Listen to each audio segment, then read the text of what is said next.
요한계시록 14장 14절부터 20절에 있는 말씀을 다 함께 보도록 하겠습니다. 요한계시록 14장 14절부터 20절. 이제 마지막 나팔 그리고 마지막 추수로 마칩니다. 이 모든 일들이 하나님의 진노로 시작을 해서 어떻게 성도들이 죽고 그리고 마지막에 하나님의 그 추수로 거둬들이는지 마지막 나팔을 통해서 되어진다는 것이죠. 그래서 오늘은 14절부터 20절에 있는 말씀을 다 함께 읽고 그리고 그 안에 담겨진 내용들을 살펴보도록 하겠습니다. 다 함께 읽겠습니다. 시작. 내가 또 보니 흰 구름이 있고 그 구름 위에는 인자 같은 분이 앉아 있었습니다. 금 면류관을 쓰고 날이 선 낫을 들고 있었습니다. 또 다른 천사가 성전에서 나와서 구름 위에 앉아있는 분에게 큰 소리로 외쳤습니다. 낫을 대어 거두어 들이십시오. 땅에 있는 곡식이 무르익어서 거두어 드릴 때가 되었습니다. 그러자 구름 위에 앉은 분이 낫을 땅에 휘둘러서 땅에 있는 곡식을 거두어 드렸습니다. 또 다른 천사가 하늘에 있는 성전에서 나왔는데 그도 역시 날이 선 낫을 가지고 있었습니다. 또 다른 천사가 제단으로부터 나왔습니다. 불을 지배하는 권세를 가진 천사였습니다. 날이 선 낫을 들고 있는 천사에게 큰 소리로 말했습니다. 날이 선 그 낫을 대어 땅에 있는 포도나무에서 포도송이를 거두십시오. 포도가 다 익었습니다. 그래서 그 천사가 낫을 땅에 휘둘러 땅에 포도를 거두어서 하나님의 진노의 술 틀에다가 던졌습니다. 성 밖에 있었는데 그것을 밟아 누르니 거기에서 피가 흘러 나왔습니다. 그 피가 말 굴레의 높이까지 닿고 거의 1600 스타디온이나 퍼져 나갔습니다.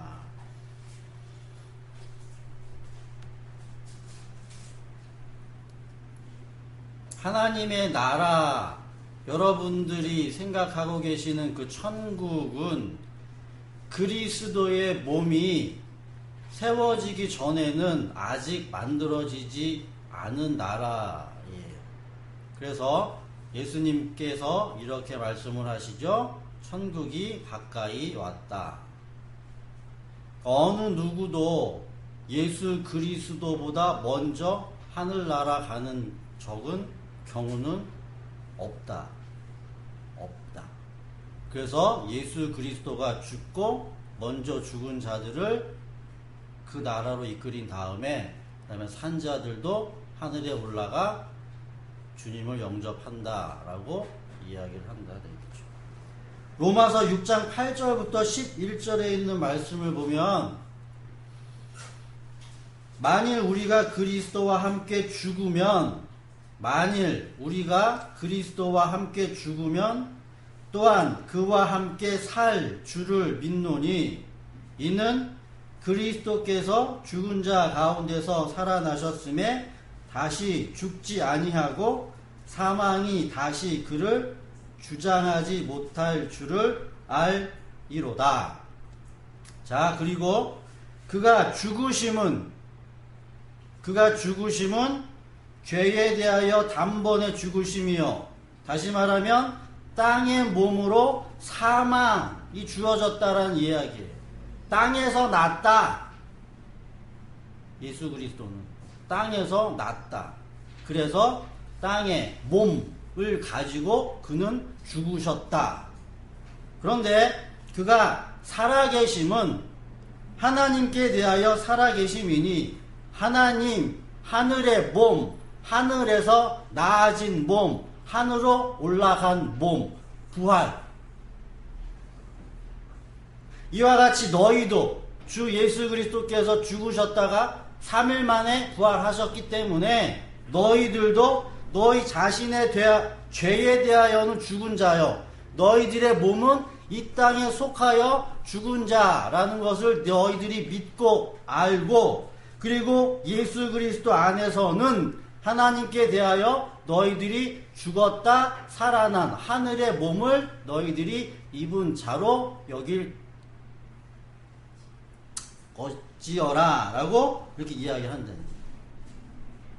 그러니까 이 땅의 몸, 죽어야 하는 그 몸, 그리고 그 몸이 부활한 몸으로 생명의 몸으로 하늘의 몸으로 영원히 사는 그 몸으로 살아야 함을 너희들이 믿느냐. 그래서 예수 그리스도의 죽음을 아는 우리들은 그와 함께 죽고 그와 함께 살아나게 되어진다라는 것을 믿는 거죠. 아직 우리까지 살지는 않았어요. 몸이 죽어야 돼요. 이거 믿는 거예요. 부활이에요. 부활. 이러한 사실들을 제가 이제 야곱의 그 이름이 이스라엘로 바뀐 사건을 가지고 여러분들에게 한번 설명을 해 드리려고 하는데, 제가 지난주에 여러분들에게 말씀을 드린 내용은 뭐냐면 성경에서 이야기하고 있는 그 죽음의 의미는 그 경계, 전혀 넘지 못할 그 선을 넘는 거예요. 땅에 있는 자들은 절대 하늘로 올라가지 못해요. 하늘에 있는 자는 절대 그래서 땅으로 내려올 수도 없겠죠. 하나님의 허락이 있어야 돼요. 허락. 그래서 야곱이라는 그러한 사람이 이스라엘로 이름이 바뀐 그 사건이 나루죠. 약복강. 그러니까 쉽게 여러분들에게 설명을 해드리면 요단강이라고 이해하시면 됩니다. 그러니까 삼촌 라반의 집에서 야곱이 이제 살죠. 살다가 삼촌 라반의 그러한 문제로 말미암아서 이제 내가 아버지가 계신 가나안 땅이라는 곳으로 내가 가야 되겠구나 라는 생각을 해서 자기 가족들을 모두 데리고 이제 그 가나안이라는 곳을 향하여 이제 출발을 하는 거죠. 그 내용이 창세기 31장 이렇게 쭉 나와요. 그 앞에는 삼촌 라반과 만나서 또 이루어진 사건이 하나가 있고, 삼촌 라반이 야곱을 뭐예요? 축복해서 보내요. 그런 사건이 있은 다음에, 그다음에 이제 야곱이 약복 나루에서 이제 소리를 듣죠. 무슨 소리를 듣냐라고 하면 저쪽에서 누가 기다리고 있다? 형 에서가 400이라는 군대를 데리고 기다리고 있다. 라고 이런 이야기를 들었을 때 아직 이 야곱은 강을 건너기 전이죠. 강을 건너기 전이기 때문에 아직까지는 갇혀 있다는 얘기예요. 육적으로 땅에.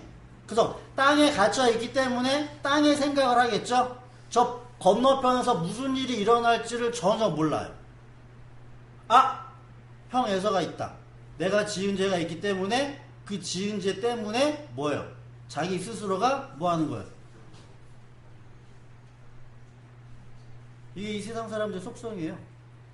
내가 죄 지어놓고 이것 때문에 자기 발절이 이거 내가 한 짓이 있기 때문에. 그래서 이게 어떠한 생각을 가지고 있는지를 알지 못하는 상황에서 그냥 자기 생각만 가지고 두려워서 못 걷는다는 거죠.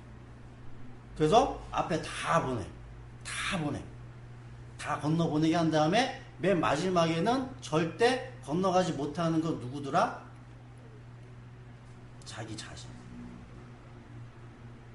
내 소유, 가지고 있는 모든 것들은 다 보냈음에도 불구하고 절대로 건너지. 그러니까 내 의지와 내 노력으로 내 행위대로 건너지 못하는 나.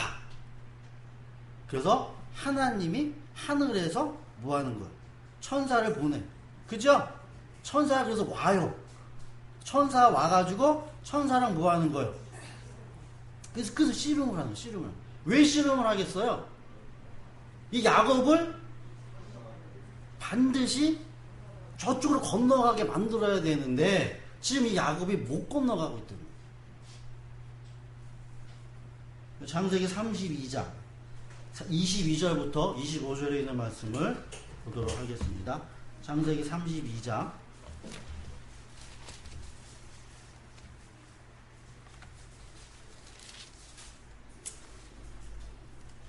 이러한 모습이 야곱인 우리에게도 그대로 드러나야 한다는 것이죠.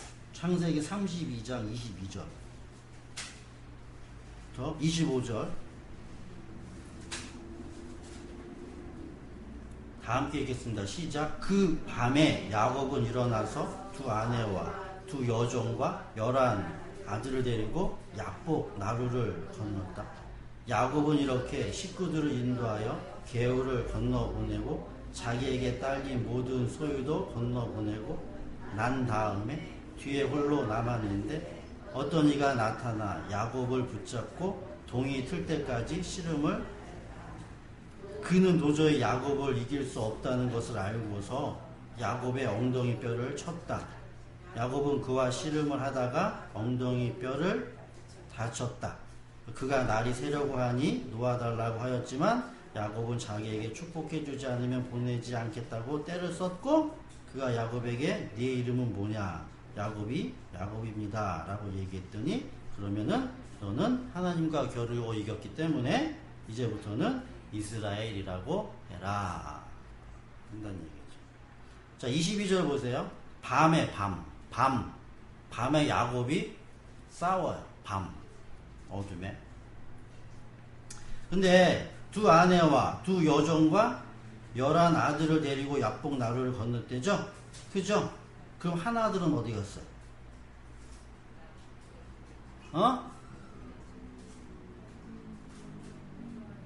어디 있어요?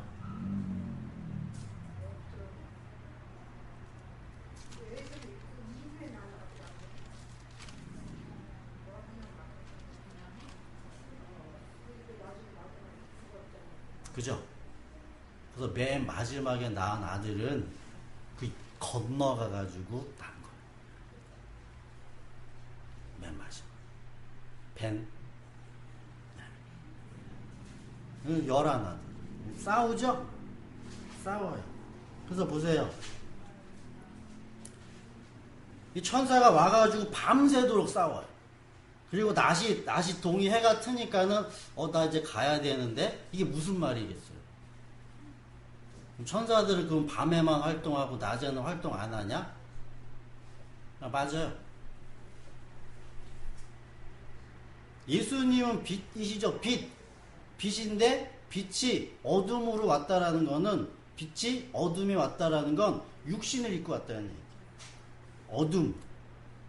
빛이 아니에요. 어둠. 이 땅에 왔어요. 그러니까 이 땅에 있는 야곱이 어둠 가운데서 그 빛에 누구예요? 천사와 지금 싸우고 있는 거죠? 싸우는 거예요. 그 다음에 이게 빛이 되신 분이 낮이기 때문에 뭐 하는 거예요?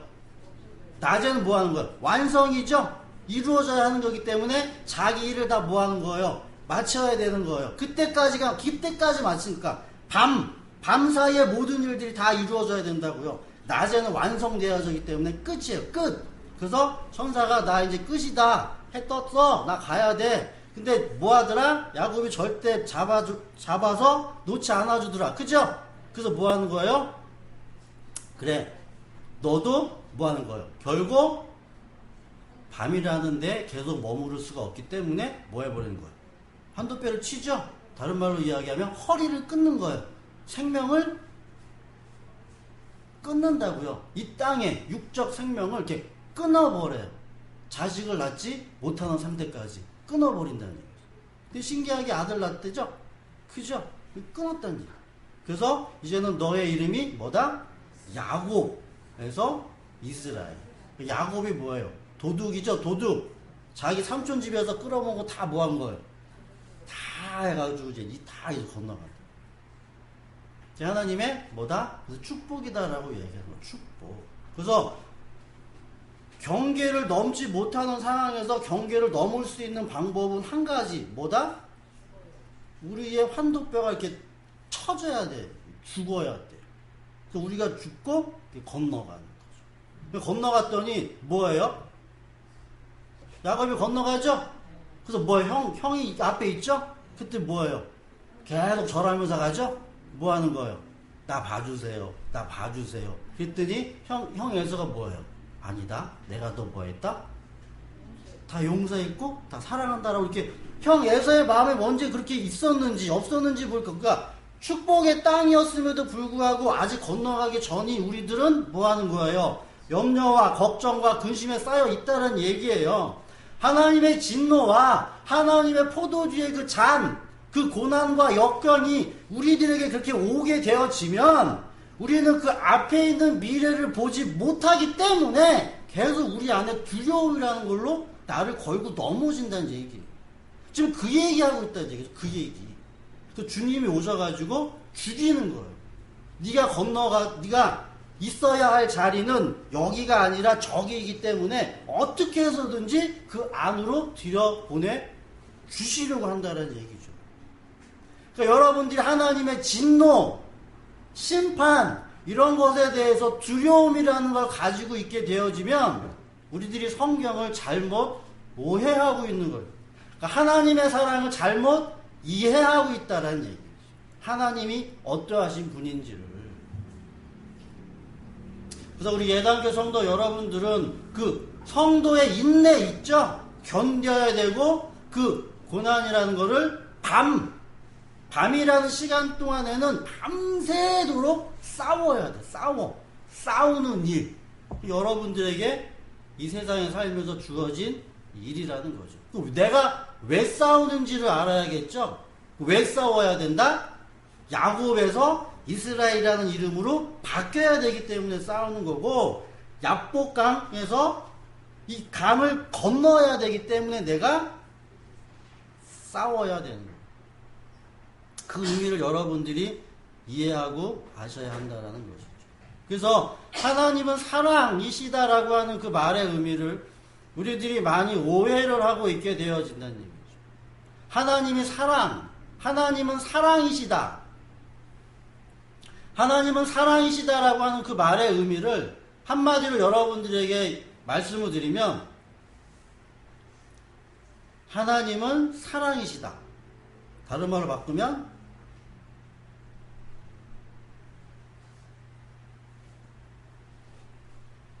가족이에요. 하나님이 사랑이시다라고 하는 거는 뭐하냐? 나랑 같이 살자. 여러분들 결혼하시죠? 여러분들 부부로 결혼하잖아요. 그럼 왜 결혼했어요? 사랑이 있기 때문에 했다라는 거예요.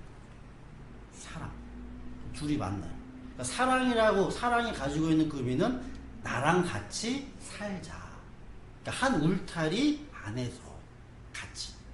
그걸 신혼집. 그 신혼집에서 뭐가 나와요? 사랑의 열매인 자녀들이 나오죠. 자식들, 자녀들은 사랑의 열매라고요. 열매. 그래서 하나님의 열매, 하나님이 나랑 같이 살자라고 이야기해서 그 사랑으로 맺어진 자녀들, 성도. 하나님의 사랑을 여러분들이 이해를 하실 때 나랑 같이 살자. 나랑 같이 살자라고 하는 그 말의 의미를 다시 여러분들에게 다른 말로 바꾸면 너는 내 것이다. 너는 내 것. 같이 살자. 이렇게. 너는 내 것. 취하는 거죠. 그러면 이 하나님의 사랑이다라는 걸 우리가 알면 하나님이 너는 내 거야. 나랑 같이 살자라고 하면 우리들은 내가 주님의 것입니다. 내가 주님과 같이 살겠습니다. 내가 주님에게로 내가 시집 가겠습니다. 이렇게 생각할 것 같죠? 하나님의 본성은 그래서 소유예요. 소유. 가지는 거예요. 가져. 그리고 절대 뺏기지 않고요. 그래서 하나님의 성품을 설명을 해드리면 하나님은 소유욕이 대단한 거예요. 한번 내 거다 주면 절대 안 놓는 분이란 얘기죠. 그게 질투예요. 질투. 내 거 절대 안 뺏기는 거 질투. 그리고 내 거 절대 안 뺏기는 거 열심. 이란 얘기. 이게 하나님의 본성이에요. 근데 하나님의 본성이 내 거가 있는데 하나님의 그 형상인 인간을, 사람을 만들 때도 하나님의 그 형상이 사람에게 있어요. 내 거. 유독 인간에게만 있어요. 동물들에게는 없어요. 내 거. 내 배부르면 그냥 끝이에요. 근데 인간에게만 내가 배부르든지 않든지 상관없이 그냥 내 거라는 소유욕이 꽉 차 있다는 얘기죠. 자, 그러면 하나님이 나랑 같이 살자, 너는 내 거야 라고 이렇게 이야기를 하면 우리들은 어떻게 반응하냐라고 하면, 예, 그런데 하나님, 나도 소유욕이 있거든요. 그래서 하나님, 나랑 같이 살아요. 그래서 내 안으로 들어오세요. 이렇게. 하나님은 자기 안으로 이렇게 끌어들이는데 우리들은 뭐다? 하나님을 내 안으로 이렇게 끌어들이려고 한다는 거죠. 이게 종교.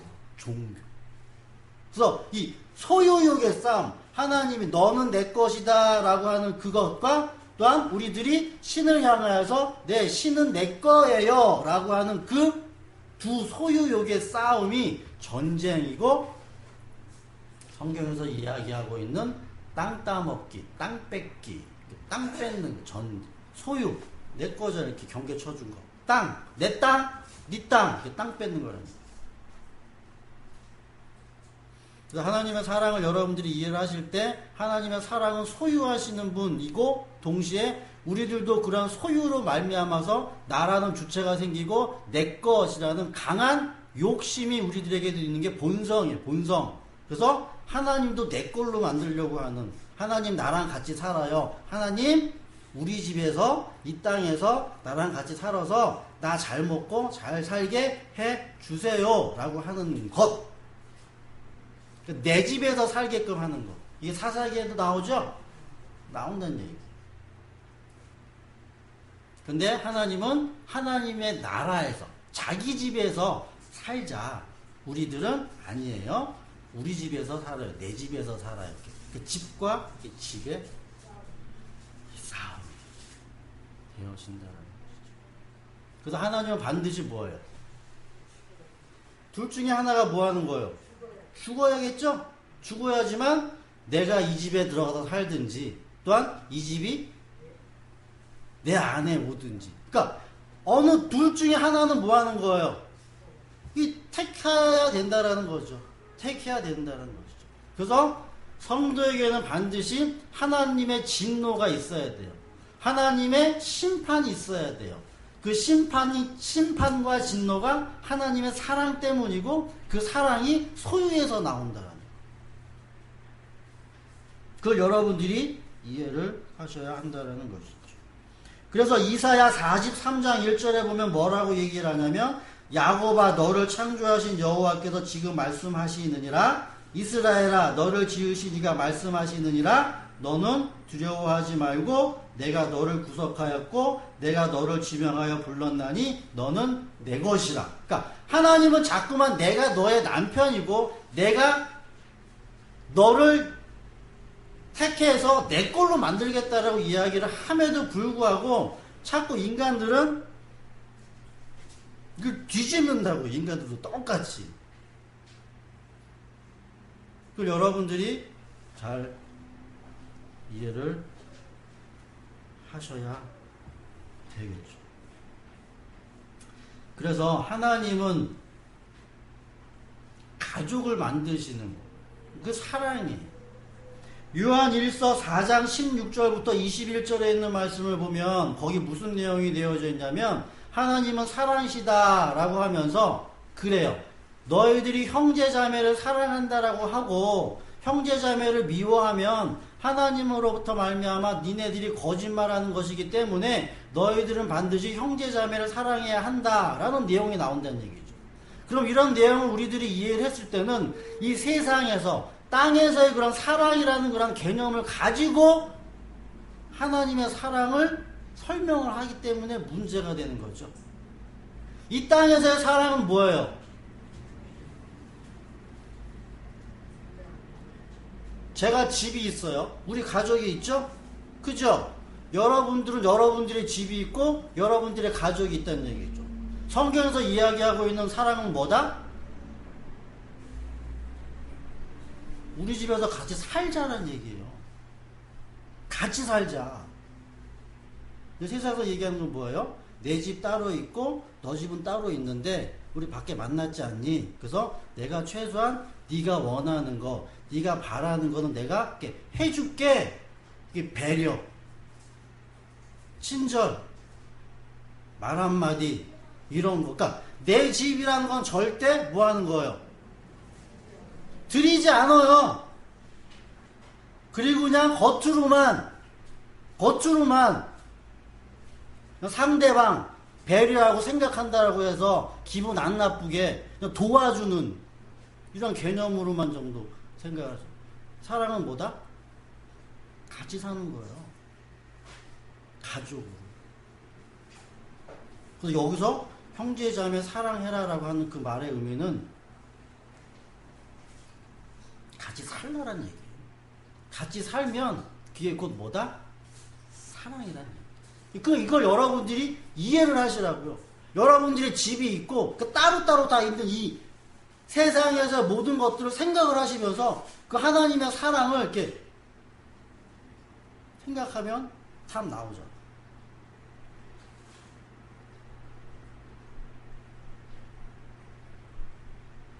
그게 가족이에요, 가족. 그래서 우리들이 이 세상에 태어나는 건 부모들이 따로 있어요. 여러분들의 부모 다르고 제 부모 달라요. 그 혈통이에요, 혈통. 피. 근데 하나님의 그 사랑이라는 거는 그리스도 안에 담겨진 말씀으로 하나 되어지는 가족이라는 의미입니다. 말씀으로 하나 되어지는 거예요.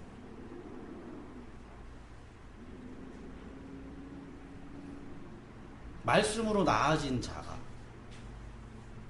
한 집에서 사는 게 형제 자매를 사랑하는 거라는 얘기죠. 그 말씀으로 나아졌다라고 하는 그 말의 의미를 여러분들에게 설명을 해드리면 부모가 자식을 낳았어요. 부모가 자식을 낳으면 자식은 부모를 뭐예요? 닮죠? 닮는다고요. 예수님이 이 땅에 오셔가지고 뭐라고 얘기하냐면 나는 내가 하는 말 하나도 없고 하나님, 내 아버지가 하는 말만 내가 한다라고. 아버지가 하는 말을 하는 거예요. 그럼 우리가 말씀으로 하나 된다라고 하는 그 말은 서로 같은 말을 하는 거예요.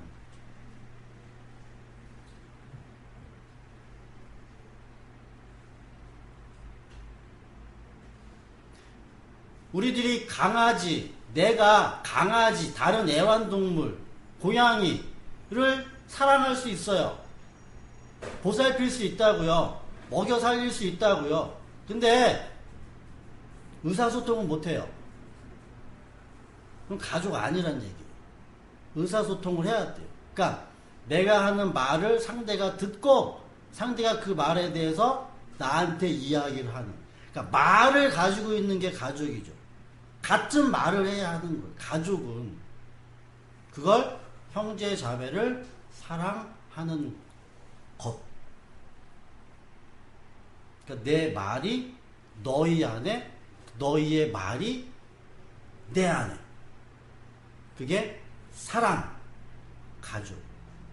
그래서 우리가 이 일을 하자면 이 일을 다른 일 하는 게 아니라 따로 집 따로 이렇게 딱 이렇게 다 따로 있어서 겉으로 보여지는 이런 그냥 이런 모습들만 하는 게 아니라 진짜 성경에서 이야기하고 있는 그 교회에 말씀으로 세워지는 그 하나님의 집 안에서 하늘 아버지를 모시고 부모를 모시고 그의 아들은 누구예요? 예수 그리스도밖에 없죠? 우리들은 양자란 말이에요. 그 형제 자매.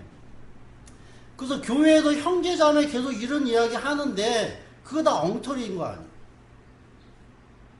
진짜 성경에서 이야기하고 있는 형제 자매는 가족이라니까요. 말씀으로 나아진 형제, 말씀으로 나아진 자매. 그래서 네 부모 그리고 남편은 아내를 공경하고 부모는 자식을 존중해 줘라. 그 가족이라는 가족.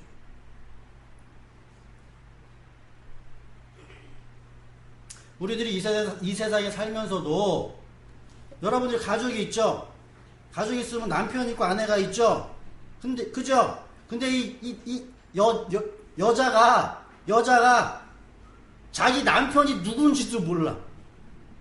그리고 아무 남자나 보면 다 좋다고 다 그래. 그러면 이 여자가 제정신이에요? 제정신 아니에요? 제정신 아니라고 하겠죠? 마찬가지예요. 우리들도 말씀이라는 그 경계로 쳐져가지고 기준이 된 어떤 가정 안에서 딱 이렇게 해서 그래서 내 남편이 누구고 내 자식이 누군지를 내가 낳아가지고 알아야지만 서로 사랑을 하지. 그 대상이 누군지도 모르고 어떻게 사랑하냐. 대상이 모르고 아무나 사랑하는 걸 간음이라고 얘기한단 말이에요. 간음, 음행.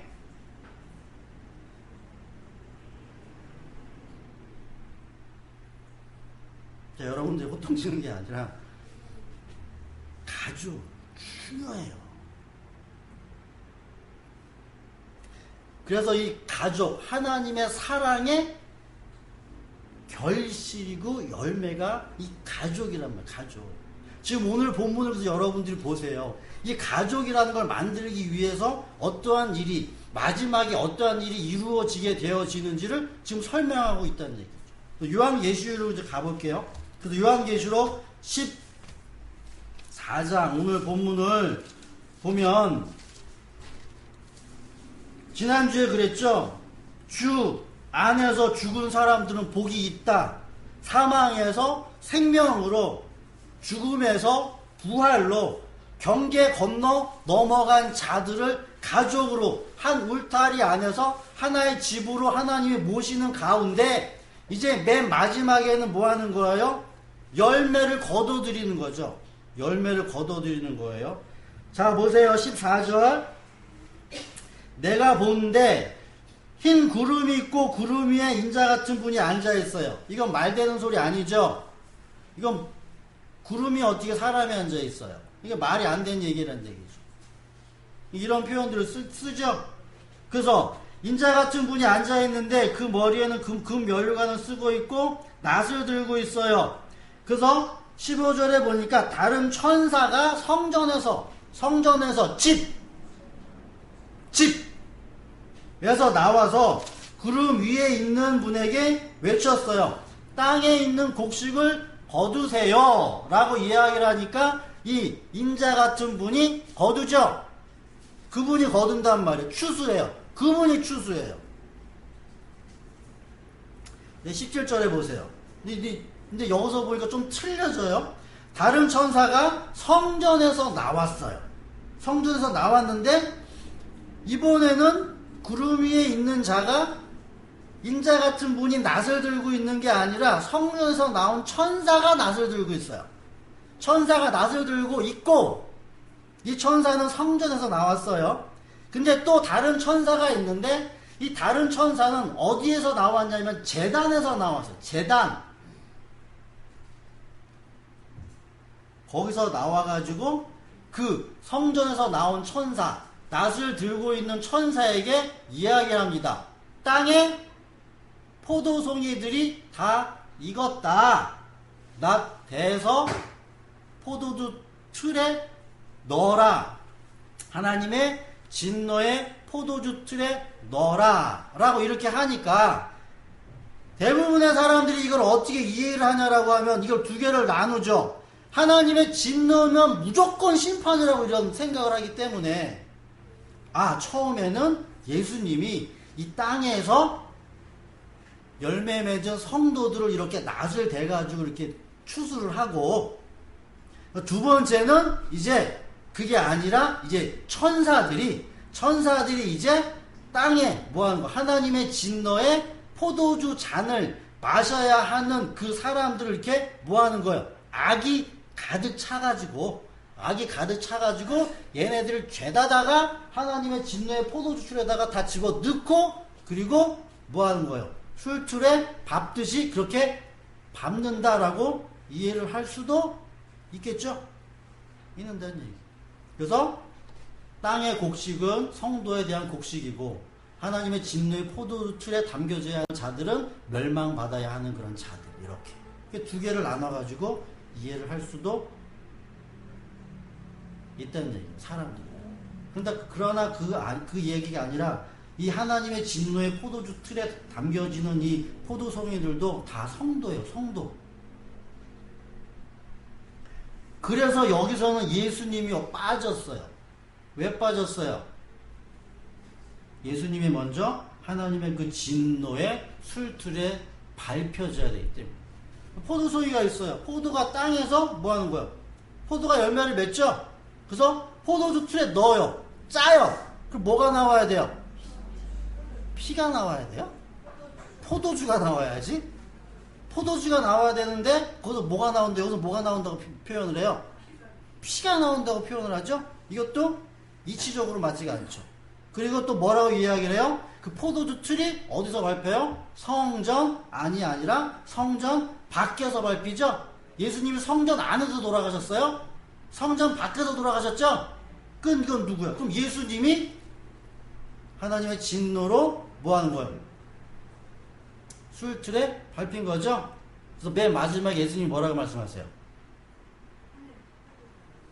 하나님, 내가 이거 하나님의 잔 받기 싫은데 나는 절대로 받기 싫어요. 근데 이게 하나님의 뜻이라면 내가 이 잔을 먹겠습니다.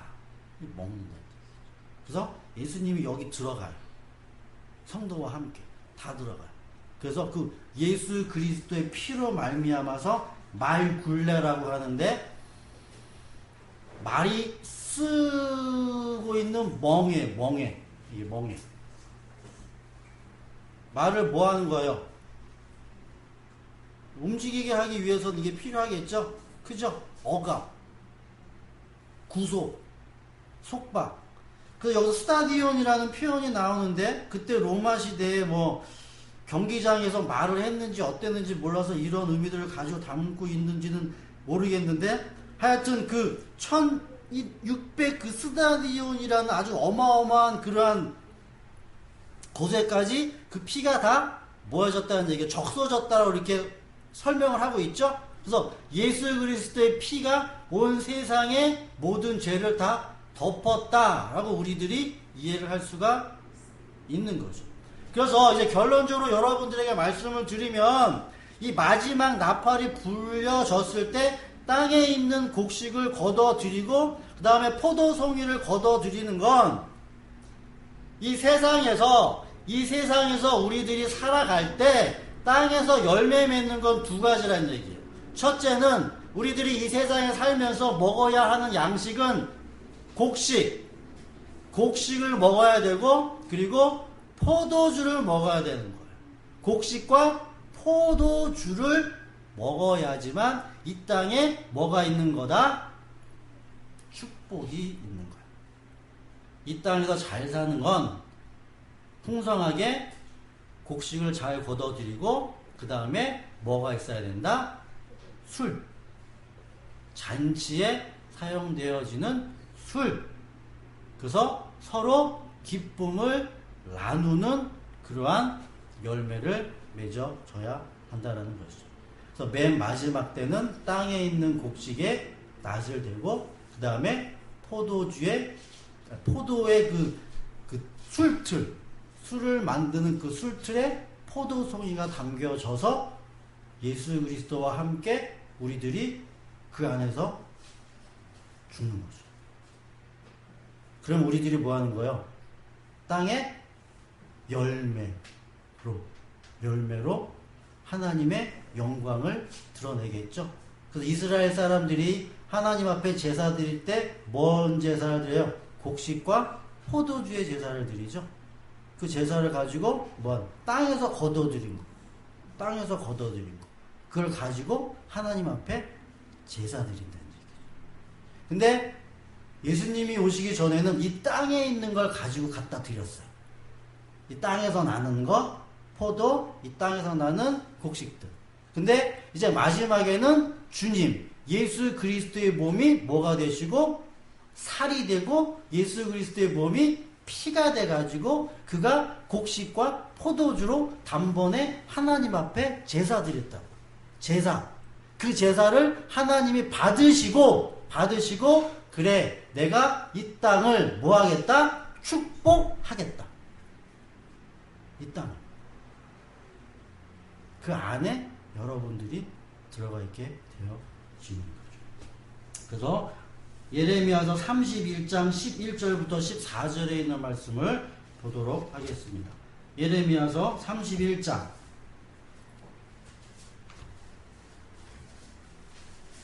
하나님이 뭐라고 약속을 하시느냐라고 하면 예레미야 31장 11절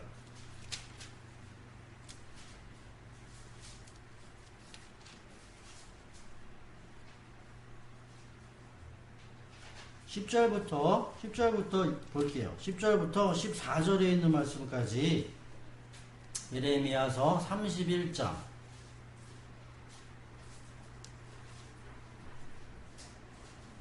다같이 읽겠습니다. 10절부터 시작. 뭇 민족들아 너희는 나 주의 말을 듣고 먼 해안 지역 사람들에게 이 말을 전하여라. 이스라엘을 흩으신 분께서 그들을 다시 모으시고 목자가 자기 양떼를 지키듯이 그들을 지켜주신다. 그렇다 나 주가 야곱을 속량하여 주고 야곱보다 더 강한 자의 손에서 그를 구원해 냈다. 그들은 돌아와서 시온산 꼭대기에서 찬송을 부르고 주의 좋은 선물 곧 곡식과 새 포도주와 기름과 양 새끼와 송아지들을 받고 기뻐할 것이며 그들의 마음은 물된 동산과 같아서 다시는 기력을 잃지 않을 것이다. 그때에는 처녀가 춤을 추며 기뻐하고 젊은이와 노인들이 함께 즐거워할 것이다. 내가 그들의 슬픔을 기쁨으로 바꾸어 놓고 그들을 위로하여 주겠다. 그들이 근심에서 벗어나서 기뻐할 것이다. 그때에는 내가 기름진 것으로 제사장들의 마음을 흡족하게 할 것이며 내 좋은 선물로 내 백성을 만족하게 하겠다. 나 주의 말이다. 이 예언이 예수 그리스도로 완성됐다라는 게 성경의 결론. 그래서 마지막 6째 나팔이 불려질 때 이 땅에서는 곡식과 포도주의 풍성한 열매가 맺혀져야 해요. 그걸로 말미암아 땅이 복 받았다라는 증거를 삼게 되어지는 거죠. 그래서 이제 6째 나팔까지 우리들이 살펴보았어요. 자, 여러분들이 요한계시록을 이해를 하실 때 7인 있고 7 나팔 있고 7 대접 있잖아요. 그러면 이게 점차적으로 이렇게 물이 올라가듯이 수위가 높아지는데 이는 뭐예요? 감춰져 있던 게 이렇게 드러나는 거죠. 이렇게 보여지는 게 인이에요. 그래서 7가지의 내용을 하나님께서 이렇게 드러낸 거예요. 그게 7인의 내용이에요.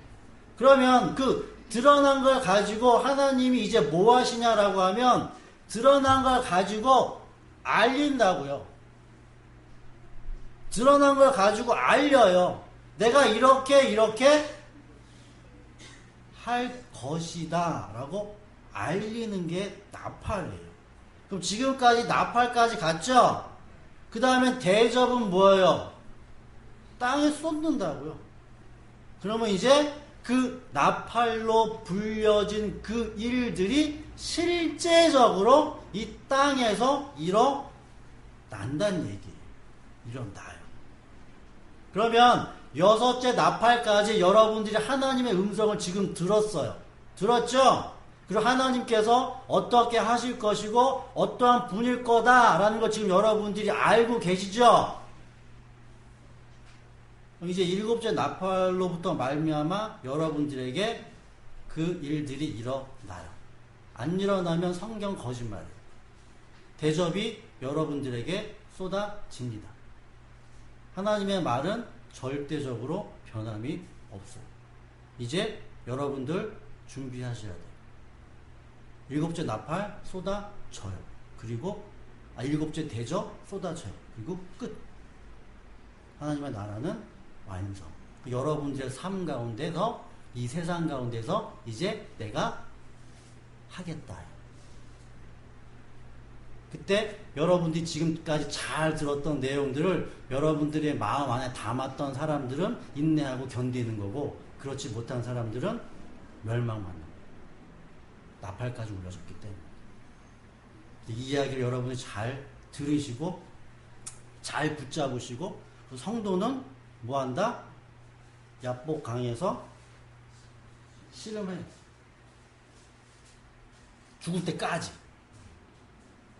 그래서 반드시 우리 예단교회 성도 여러분들은 주 예수 그리스도로 말미암아서 생명의 강을 건너는 그런 축복이 있게 되어지길 간절히 바라고, 또한 곡식과 포도주로 귀한 열매, 하나님께 드려지는 귀한 제사, 그리고 그 일에 쓰여지는 제사장들로 되어지기를 간절히 바라겠습니다. 기도드리겠습니다. 하나님 아버지,